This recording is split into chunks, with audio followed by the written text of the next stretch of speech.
Hello， 大家好，我是谢梦君，今天来讲一下路飞等人改变历史的短篇故事。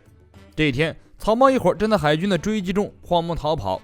就在这时，海军舰队出来一位少佐，站在甲板前头，掏出一枚硬币。这就是少佐的绝招，击落无数海贼的硬币炸弹吗？只见少佐因为硬币炸弹发射取得了巨大的效果，直接一下击沉了包围梅利号的一艘海军军舰，成功帮助路飞等人逃跑，让人不禁怀疑这位少佐是不是派来的卧底。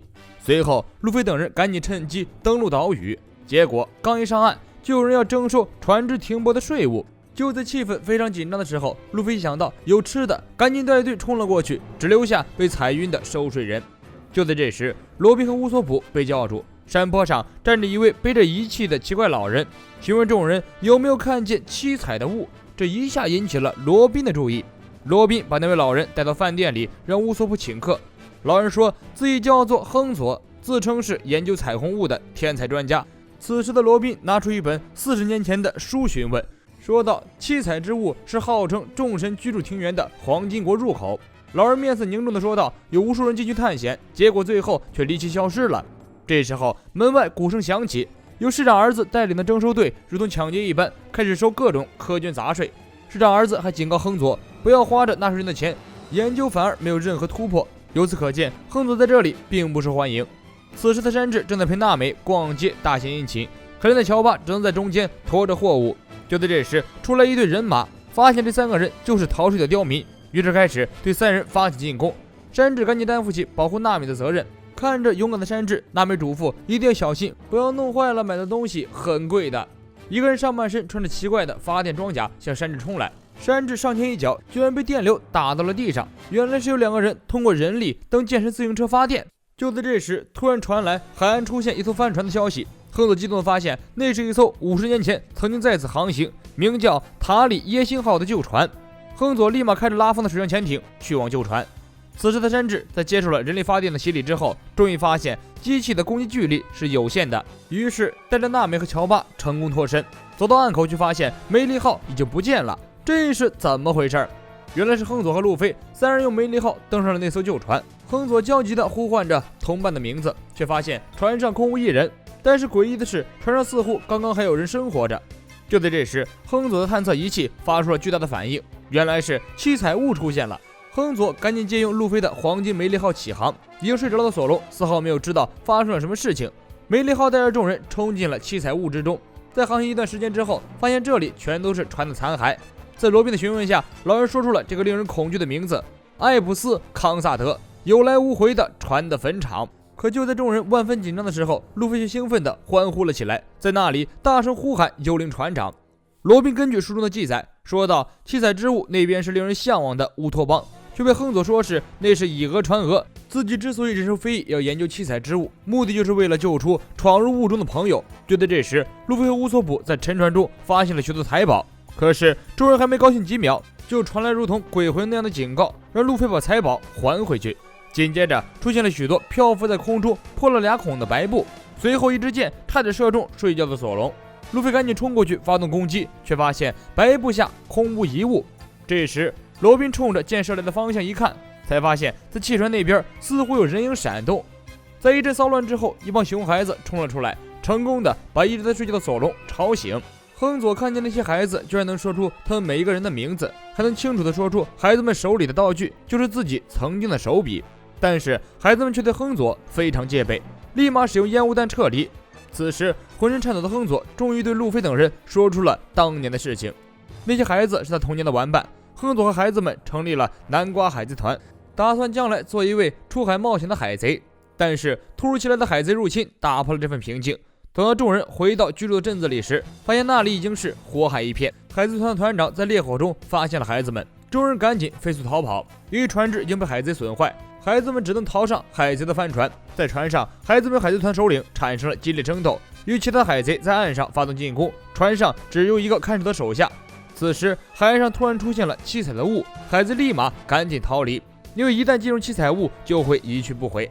但此时孩子们正在和海贼团长殊死搏斗，在一番激烈的竞争之后，一个孩子就用他的弹指神功把海贼团头领打下船去。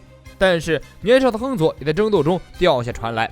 眼睁睁地看着自己的玩伴们消失在七彩的迷雾里。听完亨佐讲述的路飞等人开始疑惑，为什么亨佐的伙伴还是孩童的模样。亨佐跟路飞等人解释，七彩雾里的艾普斯康萨德时间流动与外界不同，这里的时间流逝相比外面极度缓慢，真得赶紧想办法逃离这里才行，否则亨佐和他儿时伙伴的悲剧就会发生在路飞等人身上。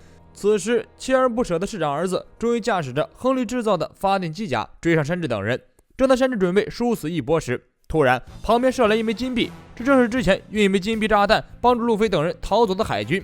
难不成这位真的是路飞派来的卧底？市长儿子看见金币，立马见钱起义，欢迎山治等人来到这里，并且给山治他们讲述了艾普斯康萨德的事情。纳美听到有财宝，立马如同发了疯一样想要前往。结果这时候市长突然来到，说没有自己的允许，谁也不准过去。他手上拐杖刻的标志和之前进攻鲁鲁加岛的海贼团的标志是一个样式。原来先前那个袭击鲁鲁加岛的海贼团长，竟然在这里变成了一位市长，并且想要利用亨佐的执念来帮助他找到七彩之物里头的宝藏。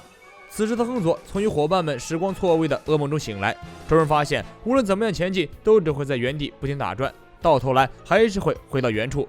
罗宾提议询问亨佐的伙伴来找到逃离这里的办法，于是罗宾利用果实能力成功找出了一个小胖子来为他们带路。被困在雾海中的孩子们究竟发生了什么呢？起初孩子们和海贼团战斗员困在一起，那个战斗员欺骗孩子们，想要活命就听他的话，于是通过各种手段压榨孩子们为他服务，直到有一次海王类的袭击暴露了他只说不做的无能本色。在一位名叫拉巴尼的孩子带领下，孩子们成功在这片雾海中生存下来，而那个海贼团员也被孩子们关到了笼子里。正当海贼团员忽悠孩子们放他出来时，突然接收到了警报。拉巴尼看见自己的伙伴在路飞的船上，立马与路飞等人发生了冲突。结果令他万万没有想到的是，先来被自己带领的孩子们居然在草帽一伙的美食与路飞的亲和力下与他们打成了一片。此时在岸上遭遇市长的山治三人，正在因为知晓宝藏的秘密被强行征收赋税。面对誓死也不交钱的娜美，市长扬言要把他们关到彩虹塔里做苦工，直到死亡。可是岸上的七彩之物突然出现，市长立马因为屋中的宝物兴奋起来，拿起电话筒给亨佐打电话，让其进行调查。尽管草帽一伙和亨佐一直在解释，他们只是想要知道出去的办法而已，并没有任何恶意。可是倔强的拉巴尼始终不想与其合作，而此时亨佐就突然向拉巴尼跪下，让拉巴尼原谅自己。自己虽然一直在研究救他们出来的方法，却在好不容易进来找到伙伴之后，竟也没有办法逃离。他恳求拉巴尼带他们出去，共同回到家乡。但是拉巴尼也根本不知道出去的办法，并且说就算知道也不会告诉他们，因为他已经不信任已经变成老人的亨佐。此时市长打来电话，亨佐开始和岸上的人商议如何走出七彩雾中的海域。然而拉巴尼听到亨佐居然和入侵家乡的海贼合作，更加对亨佐不信任。通过电话筒与路飞等人联系到的山治，立马就准备冲进雾里与路飞会合。市长见秘密泄露，赶紧派征收队围捕逃跑的山治三人。娜美怀着对财宝的狂热一路飞奔，留下山治与乔巴为其断后。正要大战一触即发的时候，岸边突然窜出了一只巨大的海王类，而另一边听到有办法出去了，雾中世界的孩子们也开始准备逃跑的事情。此时先前海贼团的那个船员终于通过自己的哭诉成功骗到孩子，把他放出来。拉巴尼正在船上和亨佐争斗着，如果你真的是我们的伙伴的话，为什么要和摧残我们家乡的威顿联手呢？这时候乌索普上前解释，亨佐被骂作是威顿的走狗，这些年来也一直饱受痛苦的研究七彩之物的秘密，这么做不都是为了你们这群伙伴吗？终于拉巴尼被乌索普的话给打动了，将要上前和亨佐握手言和时，突然被路飞一下推到一旁的七彩迷雾里。原来这家伙一直在利用雾中无限循环的特性，在那里利用恶魔果实能力弹来弹去。只不过非常幸运的是，这一次路飞带着拉巴尼进来后就再也没出去，而是到了一片未知的幻雾里。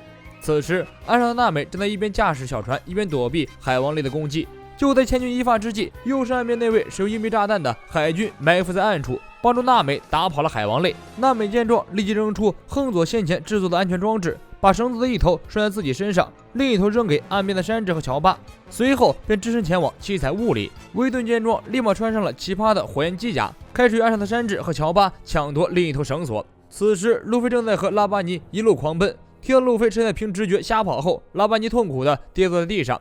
这路飞坑人的水平绝对一流啊！但是拉巴尼在痛苦中想起了迷失在海域中的海军父亲，坚定了自己要和伙伴们一起回到家乡的信念，便在路飞的鼓励下重新振作起来。此时在雾海等待的伙伴们看到了满载一箱财宝，并且声称自己是来救援他们的娜美。正当娜美了解完情况，准备用拴在腰间的绳子带领大家出去时，先前那个海贼团员挟持着孩子出来要挟众人：“你们必须把船给我，让我出去，否则我就杀死这个孩子。”就在众人犹豫的时候，海贼团员挟持着孩子跳到小船上，把跟着的孩子们踢下水里。就当罗宾用果实能力阻止他的时候，却不幸碰到了财宝中的海漏石，导致那个狡诈的海贼一个人逃出升天。岸上的山治和小巴正在面对威顿市长的攻击。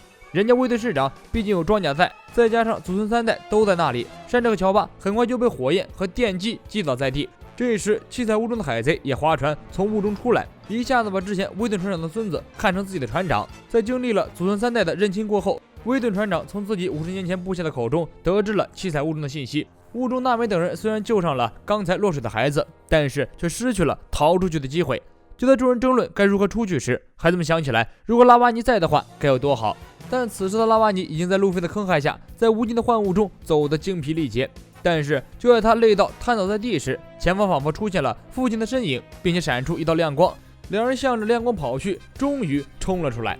在岸上看着被击败的山治和小巴，威顿也终于开始要实行自己50年前的野心。根据船员提供的航路，威顿放下了自己建造多年的彩虹塔。巨大的彩虹塔瞬间作为桥梁，连通了雾里与外面的世界。大批的部队开始前往七彩雾中掠夺财宝。然而此时面对强盗一般的市长部队们，南瓜海贼团的孩子们居然奋起抵抗。这是他们一直生活并且守卫的乐园，不允许任何人前来侵犯。就在这时，市长孙子驾驶着发电机甲前来挑衅。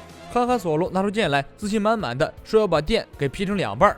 可就在索隆遭受电击一脸狼狈的时候，市长孙子的机甲突然发不了电，吓得市长孙子还没来得及反抗就掉进了水里。原来是腹黑罗宾酱利用果实能力直接把电源给拔了下来。这时还能在海上的路飞带着拉巴尼一个滑铲就弹飞了开着火焰装甲的威顿。威顿站起来之后就跟路飞说道：“你小子真的是太不知道变通了，当市长可以用权力尽情搜刮民脂民膏，不比你当海贼好多了。”谁知路飞的脸色一下子阴沉下来，直接把威顿扔到火焰装甲的油桶上，伸长手臂一把就把威顿从装甲里扔了出来。你这个利欲熏心的人根本就不懂得海贼的意义，你这种人哪里懂得伙伴的重要和自由的向往。然而威顿为了自己的利益，甚至不顾自己曾经的手下和亲儿子，直接炸毁了彩虹桥，把路飞炸到了雾中的伙伴那边。此时雾中的空间因为彩虹桥的爆炸突然剧烈波动起来，如果不尽快逃脱扭曲加剧的空间，那么所有人都会被吸进七彩雾里。此时天边突然出现了一抹夕阳，众人在万分危急中看到了希望，立马携起手准备划桨出去。可不幸的是船桨断了。此时娜美说道：“只要有风就可以起航。”可是在这扭曲的空间里哪有一丝风？拉巴尼突然跳下海里，这个南瓜海贼团的首领决定炸掉自己和伙伴们的船。那一艘军舰上的炮火足够引来巨大的风浪。此时其他成员们也跟着一起跳下海来。面对着劝阻他们的亨佐说：“我们一定会安全回来和你相见，这是我们伙伴的约定。”七彩之雾即将消失的时候，众人终于在巨大的爆炸产生的风浪中冲出。只不过梅利号因为剧烈风浪的影响，船头和船体都产生了严重的破损。也正是他保护着船员们安全着陆。望着一直在岸边等待自己的山治乔巴，娜美给了他们一记爱的拳头。原来财宝在爆炸的风浪中全部吹没了。此时几艘海军军舰停靠在岸边，市长一家想要恶人先告状，却被哨所一记弹指抓捕。那弹指神功简直跟拉巴尼用的一模一样。原来南瓜海贼团的孩子们也被炸出雾中，只不过因为时间轴的扭曲到达了50年前的世界。在经过努力后，他们成为了保卫故乡的海军，并且把之前的冒险和遇见草帽一伙的事情经历写成了一本书。在与亨佐等人的告别声中，路飞与伙伴们乘着紧急修补的梅利号再度起航。正在路飞对七彩之雾中的冒险意犹未尽时，突然发生了紧急状况，一艘巨大的船的残骸居然从空中坠落下来。这就是日后空岛篇的开端了。我是先锋君，咱们下期见。